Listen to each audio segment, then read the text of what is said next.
First, create your color palette. Select the colors.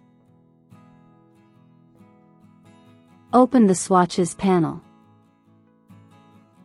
And create a new swatch group.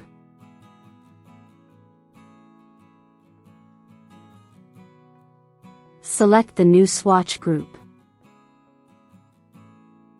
Click on the striped icon and select Create Swatch Info. Choose the settings you need.